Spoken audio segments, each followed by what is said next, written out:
Bom dia, boa tarde ou boa noite. Aqui que vos fala Josimar Carlos, começando aí para vocês mais um Cine Geek, dessa vez com o nosso queridíssimo Assistidos do Mês, trazendo aqui para vocês o Assistidos do Mês de setembro. E se tem Assistidos do Mês, tá comigo a presença do nosso querido Rodrigo Resenha. Opa, bom dia, boa tarde, boa noite. E a gente, como sempre, demora, né? Mas estamos aí para falar daquilo que a gente viu, daquilo que a gente recomenda ou não.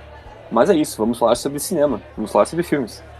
A gente demora, mas pelo menos até metade do mês a gente vem com os assistidos do mês anterior. Cumprindo o nosso compromisso. Exato, vocês vão ver que esse episódio, de fato, a gente está cumprindo o nosso compromisso com vocês, porque a gente assistiu tanta coisa esse mês, mas tanta coisa que nossa, vocês nem sabem, assim, depois da vinheta vocês vão entender. E muita coisa que a gente viu junto, né?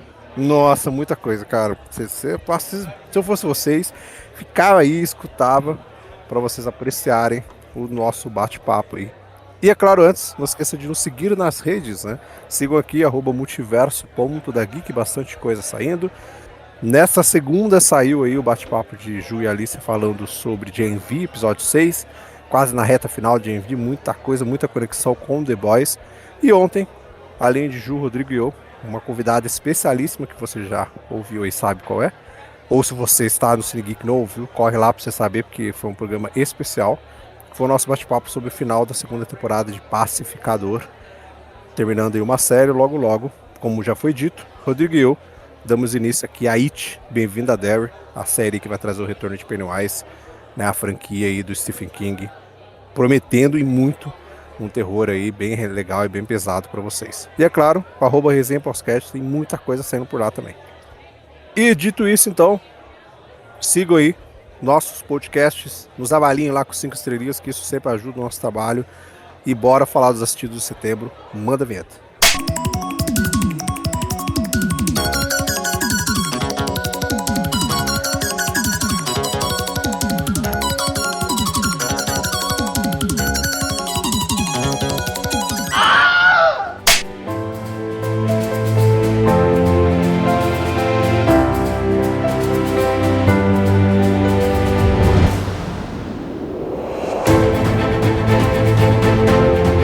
Mas pra gente começar aqui a falar um pouquinho sobre os filmes, antes, é claro, vamos mencionar que no mês de setembro tivemos Invocação do Mal 4, né? Tivemos o lançamento aí. Tá no nosso especial lá. Exato, não falaremos sobre ele aqui, porque a gente tem lá o Cine Geek de número 51, Rodrigo, Ju e eu. A gente falou não só sobre o 4, mas falamos também sobre todos os filmes que compõem aí, né, o Invocaverso, né, os filmes de Invocação do Mal e seus derivados. A gente bateu um papo bem legal lá, você que ainda não escutou, corre lá, Cine Geek 51, para você saber a nossa opinião também sobre este filme. Então, não falaremos sobre ele aqui. E, olha a novidade aqui, ó. Geralmente sempre começa com Josimar monólogos, mas eu tenho uma coisa grandiosa para falar para vocês que ficaram até aqui. Eu só vi um filme no mês de setembro. Então... O quê? Então, esse filme ele vai ficar para o meio. O Rodrigo vai começar falando aqui pra gente, depois eu entro e o Rodrigo volta, porque pela primeira vez no nosso podcast de assistidos, além de eu trazer só um filme, nenhum dos filmes que estão aqui, Rodrigo e eu, vimos juntos. Então olha só, velho. Que coisa bem organizada. Mas é isso. Esse mês aconteceu isso aí, ó. O importante é que manter a dinâmica, a gente Exato. Continua aqui, estamos aqui e falaremos de filmes, né? Então, como o Gismar comentou, eu vou começar com o meu pequeno monólogo, mas deixa aberto também aí para o Gismar, né, participar, daqui a pouco perguntar alguma coisa sobre o filme. Lembrando que não falarei spoilers, né? Então, se o Gismar perguntar alguma coisa que eu possa dar spoiler, fica tranquilo que eu não vou dar spoiler, tá? Mas foi o mês de setembro, inclusive, foi um mês para o cinema, e particularmente os 4 filmes que eu vou falar aqui são filmes lançados no cinema, né? Eu sou, acho que ao longo do ano, uma pessoa que assistiu muito pouco filme no streaming, mas não estou devendo no cinema estou aí, cinéfilo de carteirinha, assistidos todos os meses. Mas importante também destacar que o mês de setembro teve muitos relançamentos, né? E então eu vou acabar também não falando sobre eles aqui, Então, só destacando pelo menos, né, um ou dois que tivemos ali, teve o relançamento de Lego Batman, teve o relançamento de um dos grandes filmes da história do cinema, que é Paris, Texas. Então, teve o relançamento de It, a coisa, pensando aí já na estreia da série, né, que vem aí logo mais no Venda, dia 26. venda casada, a famosa venda A casada aí, é. famosa venda casada, né? A famosa venda casada. Mas eu quero começar o nosso Cine aqui falando de um filme nacional que eu não assisti em setembro, inclusive, mas eu Olha assisti só. ele no Festival de Cinema de Gramado esse ano. É um filme que estreou, né, nos cinemas em setembro, estreou no dia 11 de setembro. É, então aí ganhou aí percurso nos cinemas nacionais, que é um filme protagonizado pela Denise Fraga, né, uma das nossas grandes atrizes do nosso cinema, da nossa televisão, enfim, Uhum. né, a Denise poupa explicações, né, e ela vive uma personagem num filme bem delicado, assim, o Sonhar com Leões, ele mostra a vida dessa personagem, interpretada pela Denise Fraga, que recebe o diagnóstico, né, de um câncer terminal e ela quer buscar formas de dar fim a esse sofrimento de uma forma feliz, entre aspas, sabe? Ela procura uma saída para esse fim, né, já declarado de vida, né? Então, é um filme que toca um assunto muito, muito, muito delicado. Então, já deixo aí também esse alerta de que é um filme bem sensível, tem tópicos bem sensíveis, porque ele trata sobre a eutanásia, né? Então é um assunto que ainda é muito pouco falado aqui no Brasil.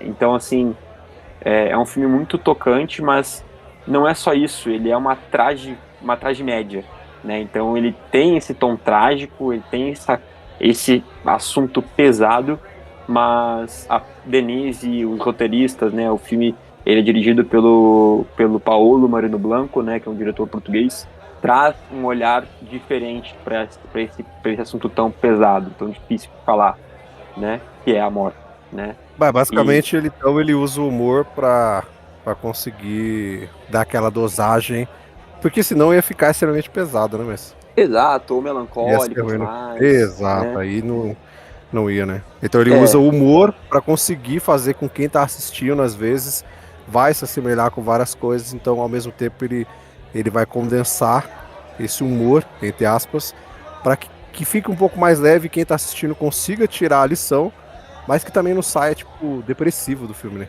exato, exato, porque a própria Denise, né, ela fala que quando pegou o roteiro, isso numa entrevista lá em Gramado, de que ela ficou, assim, perplexa com a forma como o diretor, né, ele quis trazer esse tema, e que ela, na hora, assim, ela topou e falou, não, eu preciso fazer essa personagem, e o filme, ele já é autodeclarado, né, não tem assim, tem referência, não, o filme já se afirma que utiliza da quebra da quarta parede. Então, ele é muito Fleabag, assim, muito Fleabag. A Denise Fraga conversa com o espectador, conversa com a gente, sabe, naquelas situações que estão acontecendo no filme ali, que por vezes são pesadas, né, que nem eu comentei, ela tem aquele humor ácido, assim, que a Denise Fraga consegue interpretar muito bem para talvez não, ela consegue, né, quebrar aquela cena assim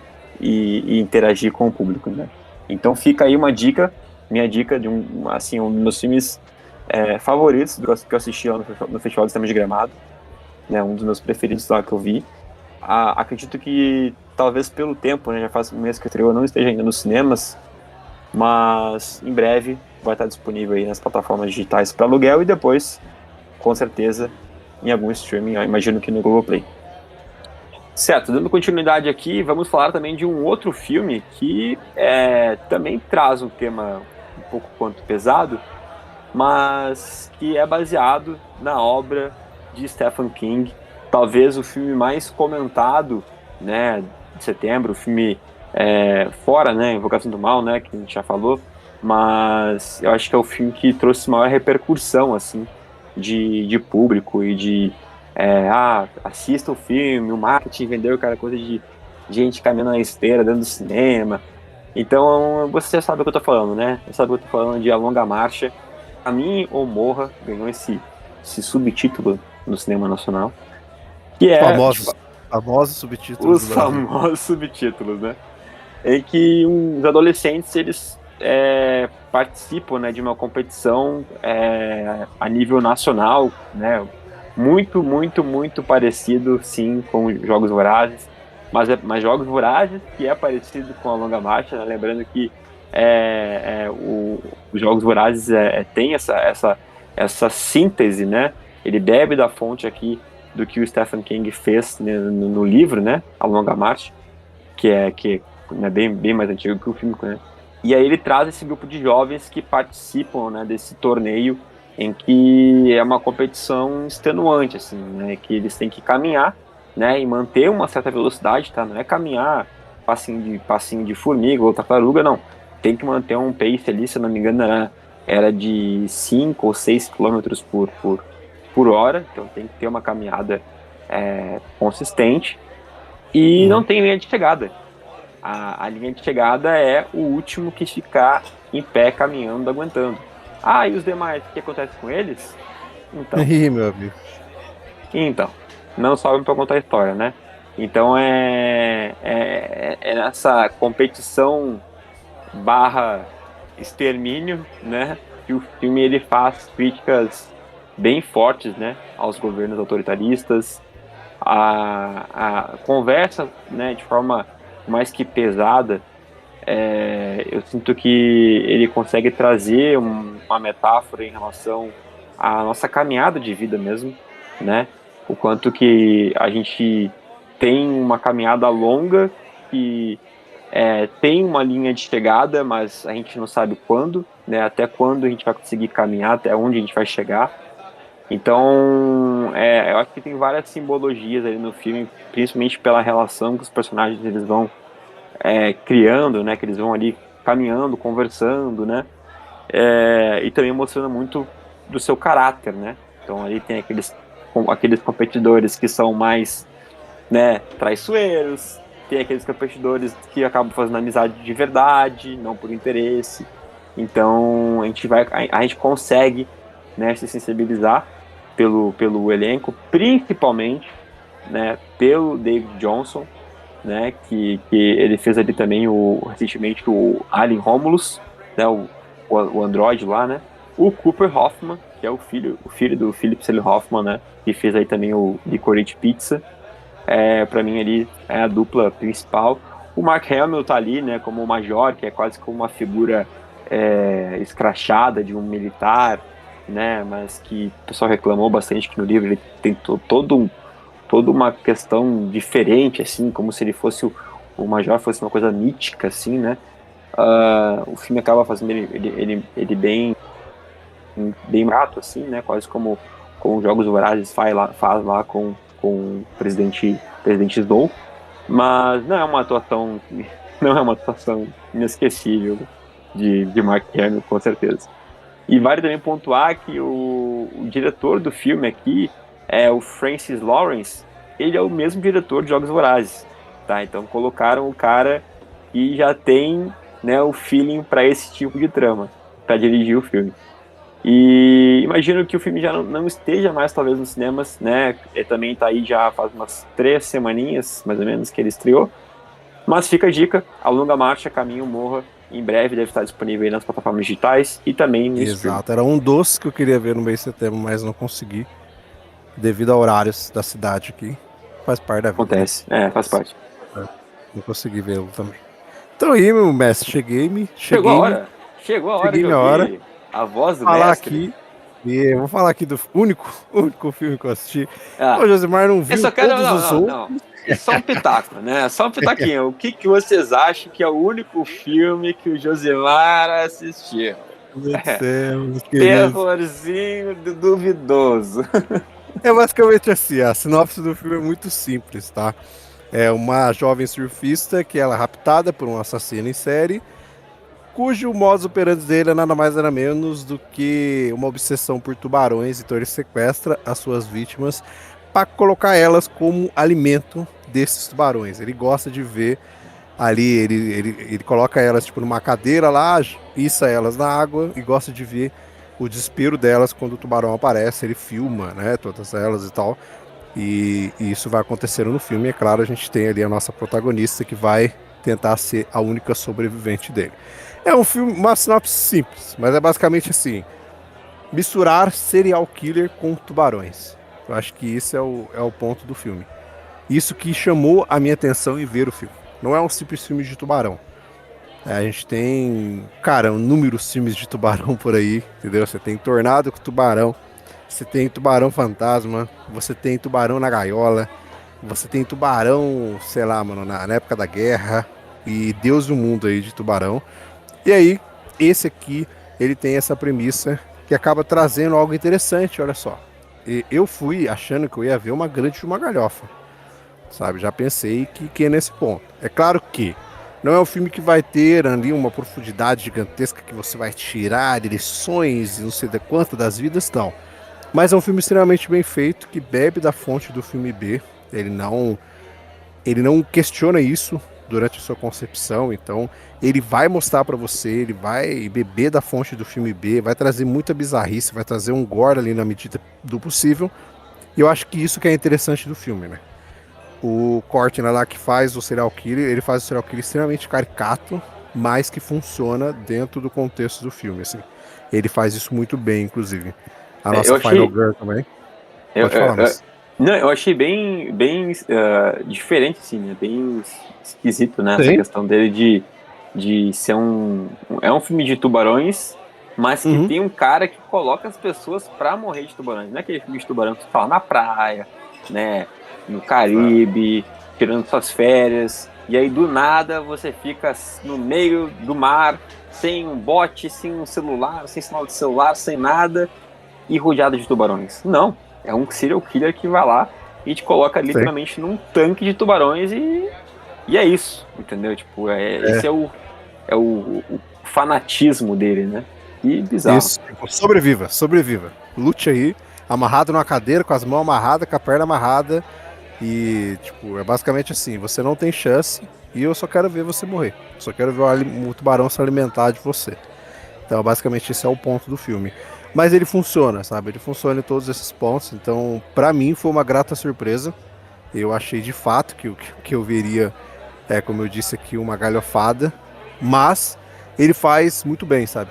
Ele faz isso muito bem. Então, ele é um filme que funciona. Se você curte serial killer, se você curta tubarão, cara, acho que é um prato perfeito pra você, assim. Ele vai entregar tudo isso na medida certa. Mas, como eu falei, se você quer um aprofundamento maior do que isso, talvez você nem procura aqui, entendeu? Porque você não vai ter. Você não vai ter essas coisas. Mas pra quem curte terror com essas misturas, cara, prato feito, assim. Prato feito. E pra mim, uma grata surpresa desse ano de 2025 aí. Olha aí, quem diria que o terror duvidoso, né, seria uma das grandes surpresas do ano do Ismar, né? Mas, pô, fico feliz, eu fiquei curioso de ver o filme, tá? Até vou separar Ah, aqui mas pra no outro momento pois ver também. vejo, pois vejo. Isso é pra mostrar pra vocês que o ano de 2025, ele tá bom em cenário de terror, tá? Em cenário de terror ele tá muito bom, assim. Então até o filme duvidoso de terror, ele é proveitoso, entendeu? Exato, exato. Porque assim, claro, a maioria dos filmes que estão saindo, a gente acha que, cara, aqueles filmes, né, jogado de qualquer jeito. Porém, Exato. quando tem um filme que traz uma premissa até que o quanto diferente, né, opa, né, fica, salta os olhos. Então, quando teve essa questão de tu falar de que não é só mais um filme de tubarões, é um filme de tubarões com tubarões, mas que traz um contexto diferente, eu me interessei. Ah, vale a pena, viu? Vale a pena. Então, continuando aqui os meus assistidos de setembro, voltando aqui para minha palavra, vou falar de um filme que tem a ver com coisa grande. Falei da Longa Marcha, esse aqui também é uma coisa extensa, né? Que é a grande viagem da sua vida. Mas assim, extensa no nome, tá? Porque o filme em si, ele tem 1h40, passa muito rápido. Tá E bom. a proposta do filme é dois, né, dois jovens, ou não tão jovens, né, mas um homem, interpretado por Colin Farrell, chamado David, e uma mulher muito linda, chamada Sarah, interpretada pela Margot Robbie. Eles se encontram num casamento, eles se conhecem num casamento, eles vão em comum, e eles partilham ali de um momento, de uma conversa, né, em que conseguem demonstrar um pouco ali das suas inseguranças e frustrações em relação a relacionamentos. E depois desse casamento, eles acabam se reencontrando de novo, no dia seguinte, inclusive, né? Por quê? Porque ambos contrataram uma espécie de serviço de carro de aluguel, né? É uma coisa bem diferente, em que tu pode contratar com esse carro de aluguel para viajar um GPS. E esse GPS, que é uma coisa bem diferente, bem tecnológica, ele te convida para uma jornada inesquecível. E ambos topam. E aí que o caminho deles se cruzam nessa narrativa recheada de imaginação, né, que junta dois estranhos com passados, com traumas, com frustrações, alegrias, para uma jornada extraordinária pelas emoções que podem ou não conectar eles. Então é basicamente isso, o filme sem spoilers, né?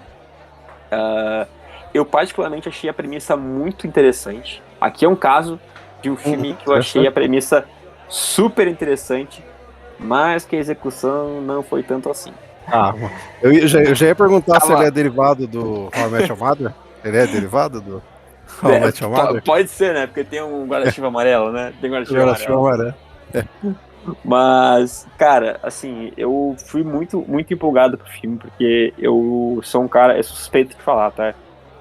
Filmes que mexam com viagem no tempo, com e se isso e se aquilo, né? Tipo, as possibilidades da vida, ou que revisitam a nossa vida, né? Pra gente entender como que a gente chegou aqui, os porquês da gente ter chegado até ao dia de hoje, né? Que formou a nossa persona, o nosso caráter. Esses filmes, assim, ó, dificilmente não consegue me emocionar, sabe? E esse aqui foi um desses casos que não emocionou. Eu acho que tem um momento ali que no filme que trata um pouco mais da relação da Margot Robbie com a mãe dela, que de fato é emocionante, sabe? O olho dá aquela lacrimejada. Mas foi só isso também. Foi só isso. Eu não cheguei a chorar, não, sabe? Não foi uma emoção por completo. Eu não cheguei a transbordar de emoção, porque o filme ele passa uma vibe muito artificial, assim, ele muito piegas, sabe? Eu acho que o roteiro, de fato, e o ritmo do filme, eles não ajudaram não casaram, né, com a premissa da história, que era super interessante.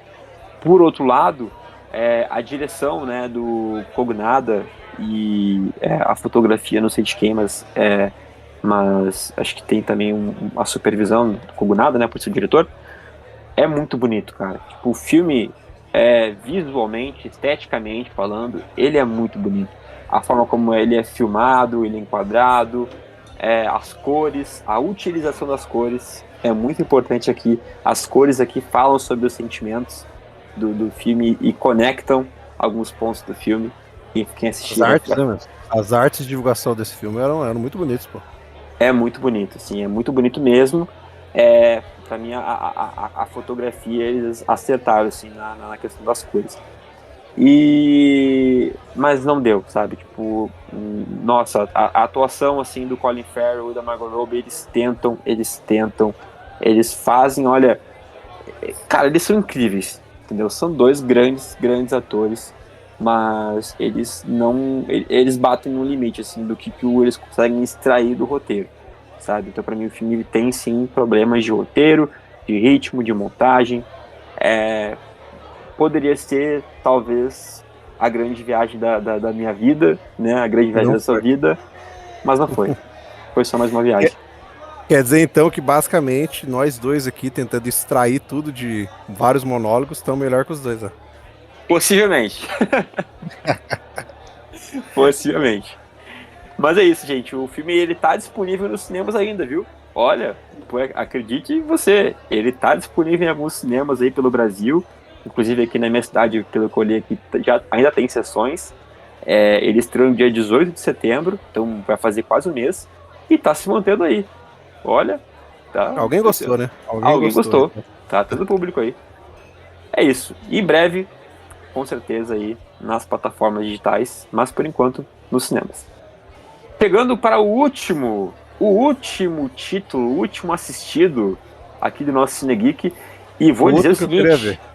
O outro que eu não vi, o queria ver. final, o último ficou, o melhor ficou para o fim. Até rica falar. Mas sim, o final, lá, lá, o último é o melhor, né? O melhor ficou para o fim. Meu Deus do céu, me embananei para falar isso aqui.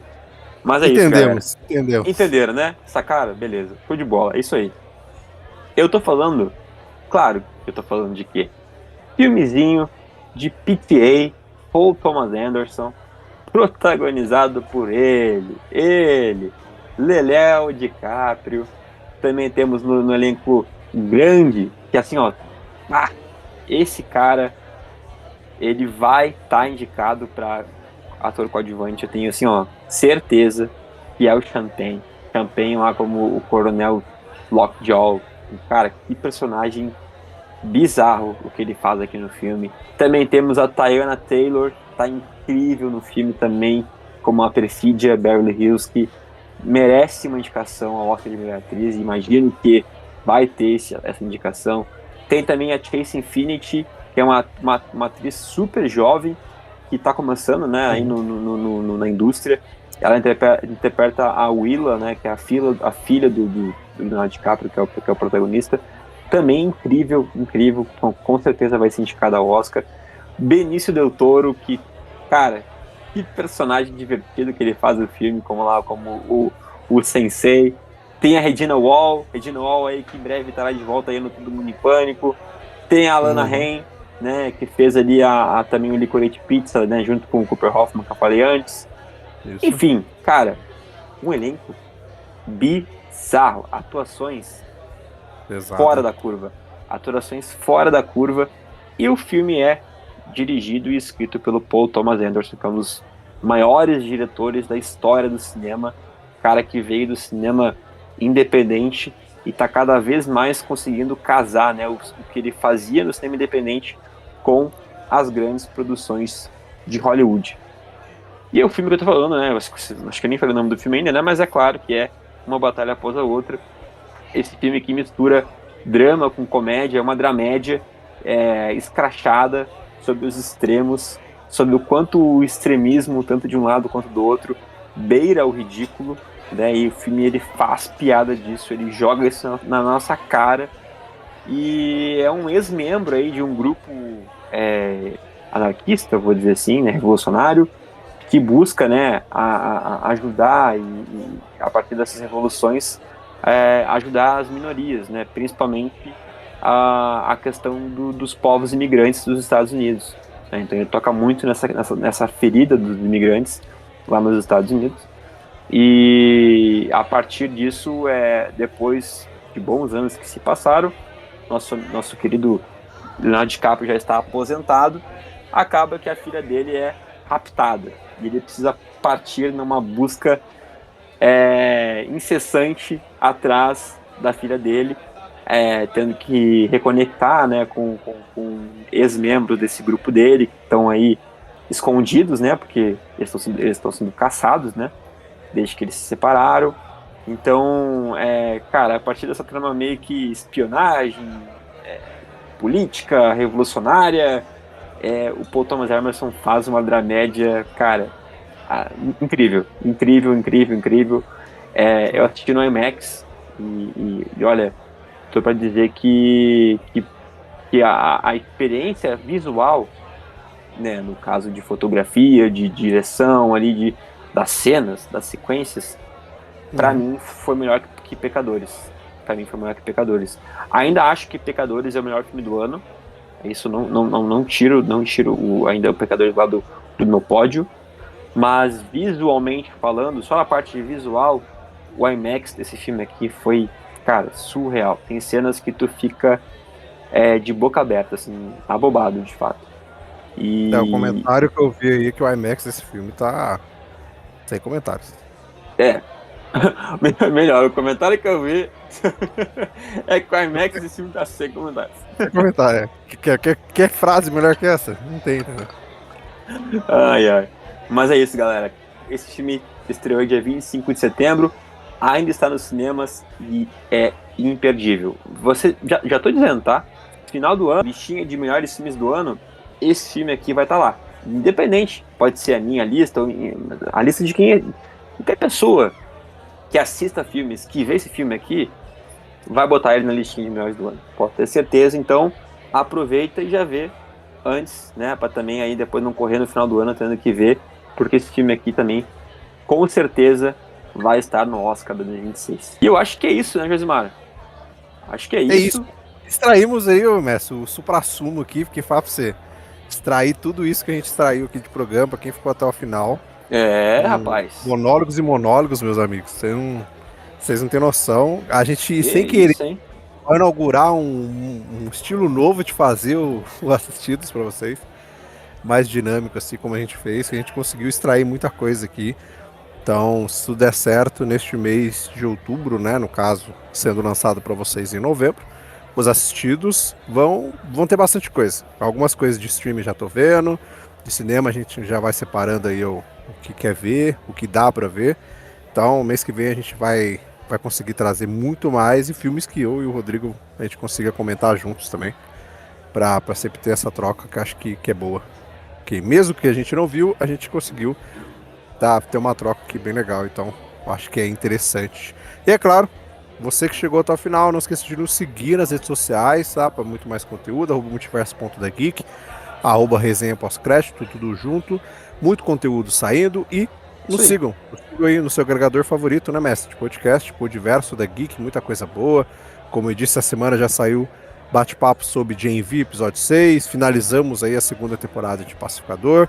Em breve, Exato. Rodrigo e eu estaremos lá, né, para falar do palhaço maravilhoso, Pennywise, que tá prometendo, e a gente que curte terror, eu nem vou falar que eu tô com uma aposta gigante nessa série, então Eu também, quero ver eu também. se ela vai conseguir trazer tudo isso, mas tudo que eu vi de material por enquanto tá me agradando. Então, logo logo, o Rodrigo e eu vamos começar a nossa jornada aí, junto com o Palhaço Dançarino, e muitas outras coisas que logo logo também tem outra série com muito conteúdo que vai vir aí do Degustando, essa série, vamos deixar guardado um pouquinho, né? Essa série que a gente já falou de It.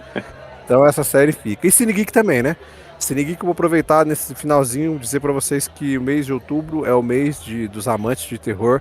Então já vou deixar aqui meio que aberto que nós teremos 2 episódios especiais de terror que devem sair em breve aí para vocês, então nos sigam. Nos sigam, avaliem com 5 estrelinhas, apoiem o nosso trabalho, porque conteúdo tem aos montes. Muito obrigado aí, valeu, abração. Valeu, até a próxima.